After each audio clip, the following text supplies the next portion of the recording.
Hi friends, అందరికీ శ్రీకృష్ణ జన్మాష్టమి శుభాకాంక్షలు. ఈ వీడియోని పూర్తిగా చూడండి.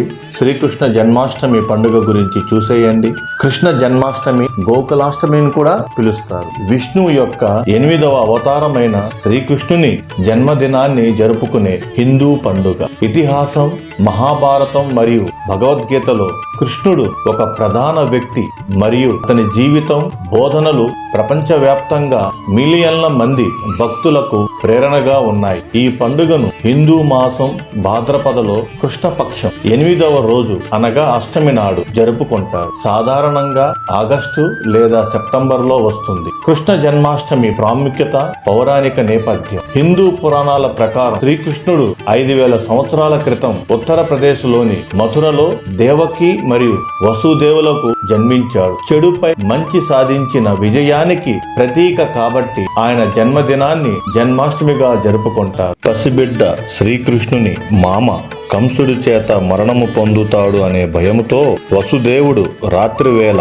చెరసాల నుండి తప్పించుకొని పసిబిడ్డ శ్రీకృష్ణుని బుట్టలో పెట్టుకుని జోరున వర్షం పడుతున్నా లెక్క చెయ్యకుండా ధైర్యంగా వసుదేవుడు యమునా నదిని దాటుకుంటూ వస్తున్నప్పుడు 5 తలల సర్పము వర్షం శ్రీకృష్ణునిపై పడకుండా అడ్డుగా నిలిచి వసుదేవుడిని యమునా నదిని దాటేలా చేసింది. వసుదేవుడు గోకులంలోని నందమహారాజు శ్రీమతి యశోదామాత నిద్రపోతున్న సమయంలో ప్రక్కన పెట్టి బాధపడుతూ అక్కడి నుండి వస్తారు. దేవుడు ఇచ్చిన మరో బిడ్డగా భావించి యశోదామాత చిన్ని కృష్ణుడిని పెంచుతారు. ఆధ్యాత్మిక ప్రాముఖ్యత ఏమిటంటే కృష్ణుడు దైవిక ప్రేమ, జ్ఞానం మరియు ఆనందం యొక్క స్వరూపంగా పరిగణించబడ్డాడు. బోధనలు ముఖ్యంగా భగవద్గీతలోనివి ధర్మబద్ధమైన జీవితాన్ని గడపడం, ఒకరి కర్తవ్యాన్ని అనగా ధర్మం అర్థం చేసుకోవడం మరియు విముక్తి అనగా మోక్షం పొందడంపై మార్గదర్శకత్వాన్ని అందిస్తాయి.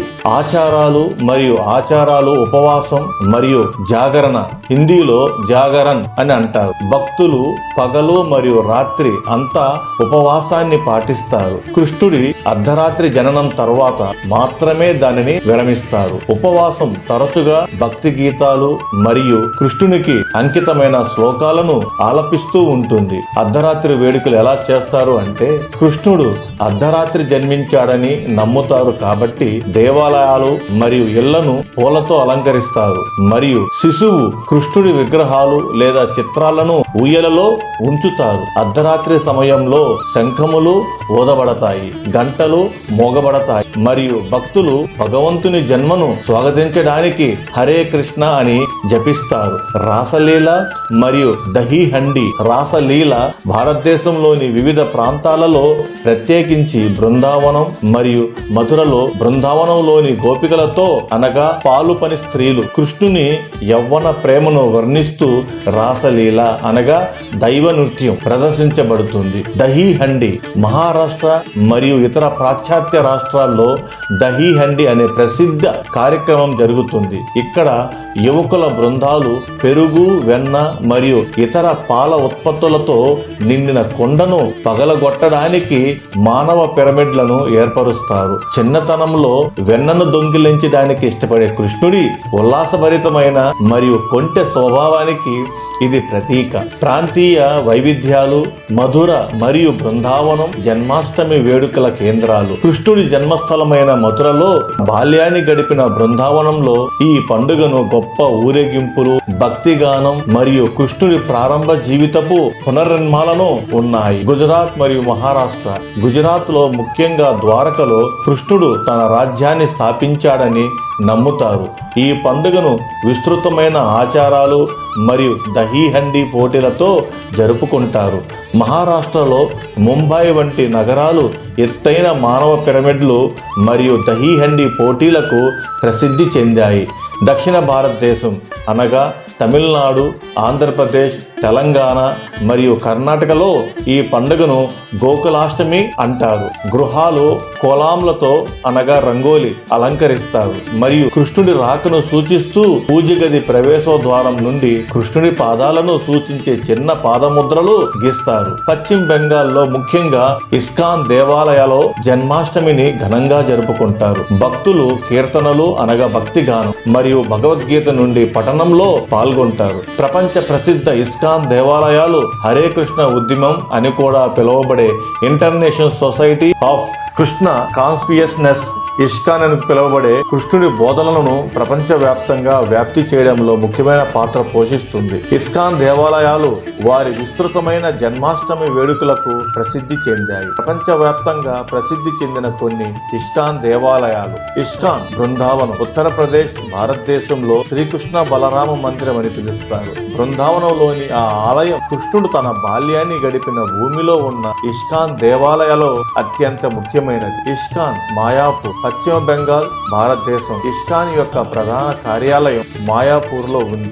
ఇది ఒక ఆధ్యాత్మిక కేంద్రం మరియు ప్రధాన పుణ్యక్షేత్రం. ఈ ఆలయాల సముదాయంలో ప్రపంచంలోని అతిపెద్ద వేద ప్లానిటోరియం ఉంది. ఇస్కాన్ బెంగళూరు, కర్ణాటక, భారతదేశం. ప్రపంచంలోని అతిపెద్ద ఇస్కాన్ దేవాలయాలలో ఒకటి. దాని గొప్ప వాస్తుశిల్పం మరియు సాంస్కృతిక మరియు విద్యా కార్యక్రమాలతో సహా విస్తృతమైన కార్యకలాపాలకు ప్రసిద్ధి చెందింది. ఇస్కాన్ ముంబై, మహారాష్ట్ర, భారతదేశం. రాధా రసవిహారి ఆలయం అని కూడా పిలుస్తారు. ఇది ముంబైలోని జుహూలో ఒక ప్రధాన ఆకర్షణ మరియు అందమైన దేవతలు మరియు శక్తివంతమైన పండుగలకు ప్రసిద్ధి చెందింది. ఇస్కాన్ ఢిల్లీ, భారతదేశం. ఢిల్లీలోని శ్రీ శ్రీ రాధా పార్థసారథి మందిర్ ఒక ప్రముఖ ఇస్కాన్ ఆలయం మరియు రాజధానిలోని ఒక ప్రధాన సాంస్కృతిక కేంద్రం. ఇస్కాన్ లండన్ అనగా యునైటెడ్ కింగ్డమ్, యూకే అంటారు. సెంట్రల్ లండన్ లోని సోహోలో ఉన్న ఈ ఆలయం ఐరోపాలో హరే కృష్ణ ఉద్యమానికి కీలక కేంద్రంగా ఉంది. ఇక్కడ రాధాకృష్ణ దేవతలు విస్తృతంగా పూజించబడ్డారు. ISKCON New York, USA. 1966 లో ఏసీ భక్తి వేదాంత స్వామి ప్రభుపాదచే స్థాపించబడిన మొట్టమొదటి ఇస్కాన్ ఆలయం ఇది. ఒక చారిత్రాత్మక ప్రదేశం మరియు పశ్చిమాన కృష్ణ చైతన్యానికి ఒక శక్తివంతమైన కేంద్రంగా ఉంది. ISKCON Los Angeles, USA. New ద్వారకగా పిలువబడే ఈ ఆలయం ఉత్తర అమెరికాలోని అతిపెద్ద ఇస్కాన్ కేంద్రాలలో ఒకటి మరియు ఆధ్యాత్మిక మరియు సాంస్కృతిక కార్యక్రమాలకు కేంద్రంగా పనిచేస్తుంది. ISKCON Sydney, Australia. నార్త్ సిడ్నీలోని ఆలయం ఆస్ట్రేలియాలోని అత్యంత చురుకైన ఇస్కాన్ కేంద్రాలలో ఒకటి. దాని శక్తివంతమైన కమ్యూనిటీ మరియు సాంస్కృతిక కార్యక్రమాలకు ప్రసిద్ధి. ఇస్కాన్ డర్బన్, దక్షిణాఫ్రికా. డర్బన్ లోని శ్రీ శ్రీ రాధానాథ్ ఆలయం దక్షిణ అర్ధగోళంలోని అతిపెద్ద హరే కృష్ణ దేవాలయాల్లో ఒకటి. ఇది అద్భుతమైన వాస్తుశిల్పం మరియు సమాజ సేవలకు ప్రసిద్ధి చెందింది. సమకాలీన వేడుకలు, గ్లోబల్ పార్టిసిపేషన్. జన్మాష్టమిని ప్రపంచ వ్యాప్తంగా ఉన్న భారతీయ ప్రవాసులు సమాన ఉత్సాహంతో జరుపుకుంటారు. కీర్తనలు, నాటక ప్రదర్శనలు మరియు కృష్ణుని బోధనలపై ఉపన్యాసాలు వంటి కార్యక్రమాలను నిర్వహించడంలో ఇస్కాన్ దేవాలయాలు కీలక పాత్ర పోషిస్తాయి. డిజిటల్ వేడుకలు. సాంకేతికత అందుబాటులోకి రావడంతో ఆలయాలను సందర్శించలేని చాలా మంది భక్తులు ఆన్లైన్ వేడుకల్లో పాల్గొంటారు. ఆలయ వేడుకల ప్రత్యక్ష ప్రసారాలను వీక్షిస్తున్నారు మరియు వర్చువల్ కీర్తనలలో చేరారు. సాంస్కృతిక కార్యక్రమాలు. అనేక పాఠశాలలు మరియు సాంస్కృతిక సంస్థలు కృష్ణుడి జీవితం మరియు బోధనలపై దృష్టి సారించి నాటకాలు, ఫ్యాన్సీ డ్రెస్ పోటీలు మరియు కథ చెప్పే సెషన్లు వంటి కార్యక్రమాలను నిర్వహిస్తాయి. జన్మాష్టమి కేవలం మతపరమైన ఆచారం మాత్రమే కాదు, ప్రపంచ వ్యాప్తంగా మిలియన్ల మంది ప్రజలను ఏకం చేసే సాంస్కృతిక మరియు ఆధ్యాత్మిక వేడుక. ఇది భక్తి, సంతోషం మరియు భగవంతుడు కృష్ణుడు జీవితం మరియు బోధనలపై ప్రతిబింబించే రోజు. అతని ప్రేమ, ధర్మం మరియు భక్తి సందేశం తరతరాలకు స్ఫూర్తినిస్తుంది. జై శ్రీకృష్ణ. రాధే కృష్ణ.